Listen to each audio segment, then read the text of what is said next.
Welcome to my channel. তোমরা সবাই কেমন আছো? আশা করি অনেক ভালো আছে। আর একটা নতুন ব্লগে তোমাদের স্বাগত জানাই। তো আজকে হচ্ছে সরস্বতী পুজোর পরের দিনে, আর ব্লগটা শুরু করছিও বাজছে এখন 12টা। তো এখন আমি রেডি ফেডি হব, তারপর আমি যাব বাপের বাড়িতে। ওখানে মানে খাওয়া দাওয়া হবে, ওখানেই যাব আজকে, সেই জন্য। তো ব্লগটা অনেক দেরিতেই শুরু করলাম, দেখতে থাকো কোথায় যাচ্ছি, কি করছি, কি খাচ্ছি।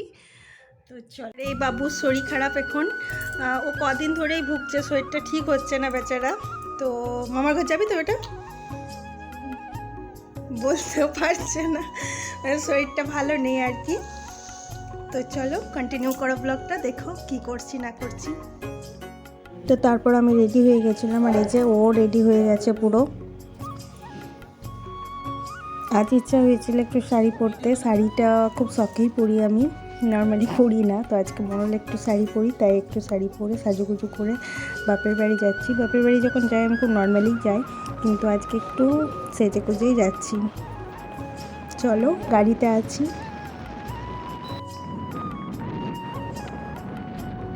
তারপরে এই যে চলে এসেছি আমি বাপের বাড়িতে। তো সেখানে এই যে রাস্তায় আস্তে আস্তে তাতানের শরীর খারাপ করে গেছিলো, আসলে খুব কাশি হচ্ছিলো, তো চুপচাপ হয়ে গেছে। তারপর এই যে একটুকু বসে আমি যাবো এখন আমাদের পাশেই যে শিব মন্দিরটা আছে, অনেকবারই দেখেছো আশা করি ব্লগে আমি নিই।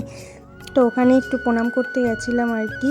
আর এখন যতটা ফাঁকা লাগছে, ঠিক 1 মাস পরেই আর কি পুজো আসছে, তো তখন কত ভিড় থাকবে মানে বলার নয়। আর তাতান তো নাচতে লেগে আছে।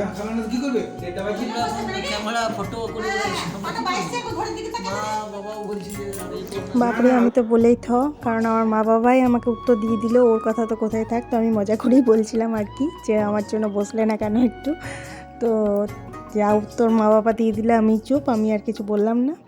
যাই হোক, শ্বশুর বাড়িতে খাচ্ছে। এগুলো আমাদের রান্নাগুলো সব কিছুই কিন্তু আগের দিন করা হয়, মানে বাসি ভাত যেটাকে বলে, সমস্ত রান্নাই কিন্তু বাসি। তো মানে আজকের দিনে যেদিন খাচ্ছি সেদিন আর কোনো গরম কিছু করতে হয় না, সেই জন্য আগের দিনেই মা সমস্ত কিছু করে রেখেছিল। আর সেইটার জন্যেই মানে এটাই এক প্রকার পরব টাইপের আমাদের। তো যাদের আছে তারা নিশ্চয়ই জানো যে রান্না বান্না করা আর বেশ মজাও লাগে। আর এই যে আমি, ভাই, মা লাস্টে খাচ্ছিলাম। তারপর এই যে খাওয়া দাওয়ার পরে একটু এই বাগান দিকে আসছিলাম মাদের এখানে। তো পাশেই ঠাকুর করেছে, তো আমি আর ভাই গেলাম, মানে মাইক বাজছিল, এই যে ওরা ঠাকুর করেছে, ওদের ঠাকুরটা দেখতে গেলাম। বেশ সুন্দর, আর ওদেরই মজা এই বয়সে। ছোটো ছোটো থাকাই ভালো, ছোটো বয়সটা পেরিয়ে গেলেই মানে গেল। এখন আর মজা করব ইচ্ছা করলেও আর মজা করার মানে হয় না। তো এই যে মামা ভাগ্নে মিলে, মানে ভাগ্নে মামাকে জ্বালাচ্ছিল আর কি, তো ওরা বাড়িতে গেল। আর এই যে ও আর বাবা সব ছাদেই শুয়েছিল আর কি। আর এই যে চাল শুকোতে দিয়েছে মা, আর ও একটু হেল্প করে দিচ্ছে তাতান, মানে হেল্প বলতে কি, চালগুলোকে সব ছড়িয়ে দেবে, এটাই হচ্ছে ওর হেল্প। আর বেশ হালকা রোদ ছিল, তাই ওখানেই ছাদেই একটু শুলাম। তারপর এই যে আমি শুইনি, আমি গেছিলাম আমার কাকাদের বাড়ি। এই যে তো ওরা তখন বন্ধ ছিল বাড়িটা, মানে ওরা বাইরে গেছিলো। তো ভাবলাম যে একটা থিম হয়েছে ভালোই, তো ওখানে দেখে আসি, মানে আমাদের বাপের বাড়িতে এখানে।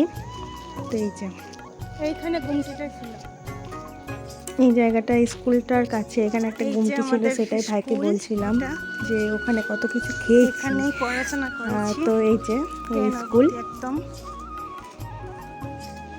পেরিয়ে গেলেই মনে পড়ে কত মানে স্মৃতিতে ভরা আর কি স্কুলটা।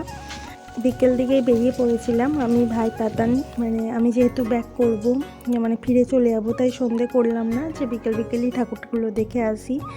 তো সরস্বতী, কালী এগুলো অনেকগুলোই হয় আর কি, মানে আনাচে কানাচে এরকমই। তো যে ঠাকুরটা দেখতে গেছিলাম সেটা বৃষ্টির জন্য আর কি বন্ধ করে রেখেছিল, একটা টাইমের পর ওপেন করবে এইভাবে। তো রাস্তার মাঝে পড়লো কাকিমা, বুনু, এদের সাথে গল্প করলাম, দেখা হলো। তারপর বাড়ি গিয়ে আমরা বেরিয়ে পড়েছিলাম এই যে এটা দেখার জন্যে। আমরা তখন আমি, ভাই, তাতান এসেছিলাম, যে থিমটা বেশ ভালো করেছে, প্রতি বছরই বেশ ভালো ভালো করে। তো এইটা থিমটা ছিল পৌরাণিক থিম। আর এই যে তো খুবই সুন্দর, বেশ ভালো লাগছিল, মানে রাতে আরও বেশি ভালো লাগবে। আমি যেহেতু সন্ধেও পুরো হয়নি আর হালকা আলো ছিল, তো সেরকম অবস্থাতে গেছি বলে যতটা না ভালো লাগছে সন্ধেবেলায় বেশি সুন্দর লাগবে। তো এই যে নানা রকম পৌরাণিক এর পশু পাখি এইসবই করা হয়েছিল। এই যে, তো এটাই তাতানকে দেখাতে নিয়ে এসেছিলাম, রাস্তার মাঝে পড়ছিল এই যে মা সরস্বতী। তো যাই হোক, এটা দেখে আমরা বেরিয়ে পড়বো, আমরা বাড়ি চলে যাবো। তো ব্লগটা এইটুকুই, ভালো লাগলে অবশ্যই লাইক কমেন্ট শেয়ার করে চ্যানেলটা অবশ্যই সাবস্ক্রাইব করো। তো এই যে আমরা বেরিয়ে যাচ্ছি, এবার আমরা সোজাই বাড়ি চলে যাবো। তো চলো, বাই।